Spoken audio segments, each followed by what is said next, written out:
नमस्कार साथियों, मैं सीमा गुप्ता आज आप सभी के बीच निबंध से संबंधित महत्वपूर्ण क्लास को लेकर आई हूँ। और आज की क्लास में आप सभी को यह बताया जाना है कि किस प्रकार से आप निबंध लेखन आरंभ करें, और साथ में यह भी बताया जाएगा कि निबंध के भी कौन से महत्वपूर्ण पाठ हैं जिनका समायोजन आप प्रत्येक स्थिति में अवश्य ही करेंगे। अर्थात साथियों, आज जो पाठ आप सभी को मेरे द्वारा बताया जाना है, उस निबंध के पाठ को आप किसी भी टॉपिक में अवश्य ही समायोजित करेंगे।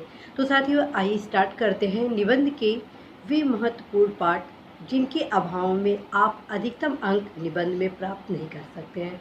तो साथियों, सबसे पहले आप सभी को अवगत कराना है कि निबंध का जो प्रथम पाठ होता है, जिसे हम प्रस्तावना कहते हैं, और जो निबंध की प्रथम दृष्टि होती है, और जिसमें हम निबंध से संबंधित जो टॉपिक होता है, प्रथम 1 से 2 लाइन में उसकी मूल बातों को अवश्य लिखते हैं। अब प्रस्तावना जो हम लिखते हैं निबंध का, वो लगभग 7 से 8 लाइन में आप कवर करते हैं।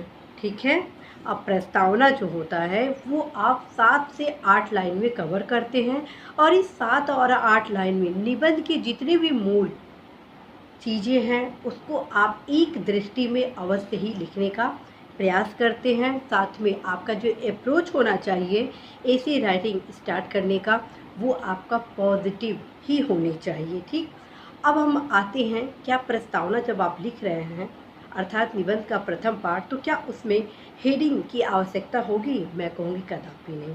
ये बस आपके समझने का विषय है कि जो प्रथम पैराग्राफ होता है जिसे हम प्रस्तावना के रूप में समझते हैं, उसको हेडिंग के रूप में लिखना नहीं है, बल्कि डायरेक्ट आपको आरंभ कर देना है। और प्रस्तावना कैसे लिखें, आइए अब इसके बारे में जानते हैं। साथियों, जैसा कि यह जो क्लास है, समीक्षाधिकारी, सहायक समीक्षाधिकारी, मुख्य परीक्षा से संबंधित जो ऐसे राइटिंग से रिलेटेड क्वेश्चन पूछा जाता है उसके संबंध में, तो आप सभी को अवगत कराना है कि समीक्षाधिकारी, सहायक समीक्षाधिकारी, मुख्य परीक्षा में 3 निबंध पूछे जाते हैं। ठीक है, और तीनों निबंध की जो शुरुआत होगी वो 3 प्रकार से आपको करना है। अर्थात जो प्रथम निबंध होगा, आप प्रयास करेंगे उस निबंध की शुरुआत आप कोटेशन के माध्यम से करेंगे। ठीक है, जो द्वितीय निबंध होगा उसकी शुरुआत आप वर्तमान परिस्थितियों के क्रम में करेंगे, और जो तृतीय निबंध होगा उसकी शुरुआत आप कहेंगे कि कहा जाता है कि जिस घर में स्वच्छता का वास होता है उस घर में सुख समृद्धि का वास होता है। इसी प्रकार से मान लीजिए शिक्षा है, तो आप ऐसे कह सकते हैं, कहा जाता है कि जो घर शिक्षित होता है वो घर हर दुर्गर से दूर रहता है। तो इस प्रकार से आप अपने निबंध की शुरुआत करते हैं। तो साथियों, अब हम आते हैं निबंध के द्वितीय पार्ट में।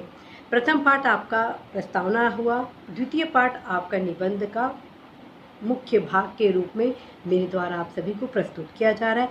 और मुख्य पाठ 3 उपभागों में विभाजित है। जी हाँ, निबंध का जो द्वितीय पाठ है वह 3 उपभागों में विभाजित है।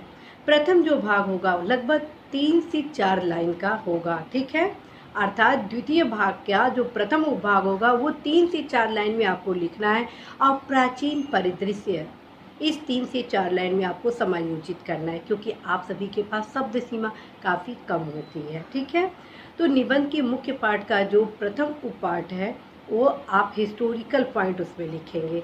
जो द्वितीय पाठ होगा अर्थात निबंध के द्वितीय पाठ का द्वितीय उपभाग होगा, वो होता है निबंध का सार संक्षिप्तीकरण, फैक्ट विश्लेषण का समायोजन, जो कि आपको 2 पैराग्राफ में लिखना है। अर्थात 7-7 लाइन का 2 पैराग्राफ, लगभग 14 से 15 लाइन में आपको द्वितीय पाठ के द्वितीय उपभाग को 2 पैराग्राफ में समायोजित करना है। ठीक, यहाँ क्लियर होना चाहिए। और इस पाठ में आप निबंध के जितने भी महत्वपूर्ण पाठ अर्थात तत्व हैं, तथ्य हैं, विश्लेषण है, उसका समायोजन आप करते हैं। ठीक है, और टॉपिक से रिलेटेड ही सभी तथ्यों विश्लेषणात्मक आयाम से आप प्रस्तुत करते हैं। अब हम आते हैं निबंध के द्वितीय पाठ के तृतीय उपभाग में। ठीक, तृतीय उपभाग में आप संबंधित टॉपिक के अर्थात ऐसे से संबंधित टॉपिक के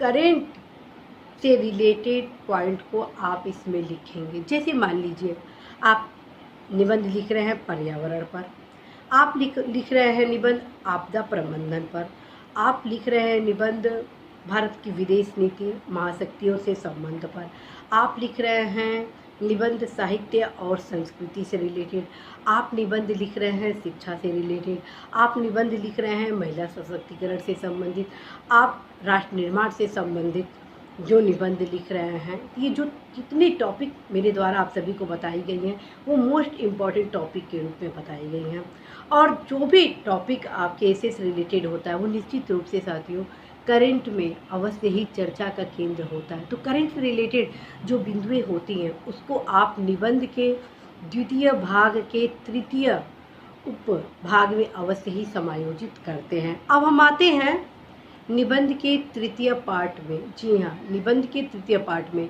मेरे द्वारा अभी तक आपको बताया गया निबंध का जो प्रथम भाग है वो प्रस्तावना के रूप में जाना जाता है। हेडिंग नहीं लिखना है आपको, ठीक है, बस पैराग्राफ के रूप में अपने प्रस्तावना लिखेंगे। जो द्वितीय भाग है, द्वितीय भाग को 3 उपभागों में विभाजित किया गया है।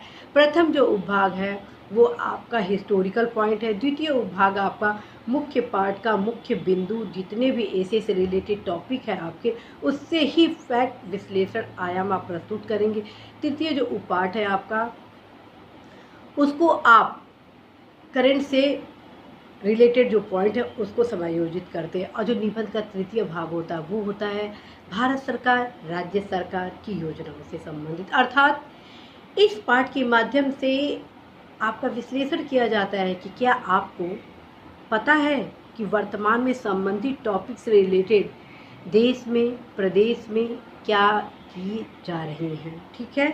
और साथ में आप प्रयास करेंगे यदि वैश्विक स्तर पर कोई प्रयास किए जा रहे हैं कल्याणकारी योजनाओं से रिलेटेड उस संबंधित टॉपिक पर तो उसका भी आप अवश्य ही समायोजन करेंगे। तो साथियों ये पार्ट आप कितने लाइन में लिखेंगे ये भी अवश्य नोट डाउन कर ले साथियों। ये पार्ट भी अत्यंत महत्वपूर्ण है और इस पर भी नंबर आपको अनिवार्य रूप से मिलता ही मिलता है। तो आप प्रयास करेंगे इसको भी आप क्वामा के माध्यम से, अर्थात जो भी योजनाएं परियोजनाएं हैं उसको आप क्वामा के माध्यम से 7 से 8 लाइन में अवश्य ही कंप्लीट कर लेंगे। और अब आते हैं चुनौतियाँ। जी हाँ, निबंध का जो चौथा पार्ट होता है वो होता है चुनौतियों से रिलेटेड। जो चौथे पार्ट में संबंधित टॉपिक की जितनी भी चुनौतियाँ आप फेस कर रहे हैं देख रहे हैं उनका आप समायोजन अपने ऐसे राइटिंग में अवश्य ही करते हैं। और चुनौतियों को भी बहुत ज़्यादा स्पेस नहीं देंगे बल्कि आप 7 से 8 लाइन में जो विभिन्न चुनौतियाँ हैं उनको आप जरूर लिखेंगी क्वामा के माध्यम से। अब हम आते हैं नेक्स्ट पार्ट जो कि वेरी इंपॉर्टेंट पार्ट के रूप में जाना जाता है और इसी पार्ट के लिए निबंध पूछा जाता है, क्योंकि ये जो पार्ट अब जो नेक्स्ट पार्ट आने वाला है निबंध का वो है समस्या चुनौतियों के समाधान का। अर्थात नेक्स्ट पार्ट में जब चुनौती आप लिखते हैं उसके बाद क्या समाधान है उसके बारे में अब आपको लिखना होगा। तो इस पार्ट में आप समाधान पॉइंट को कम से कम 2 पैराग्राफ में लिखेंगे, ठीक है।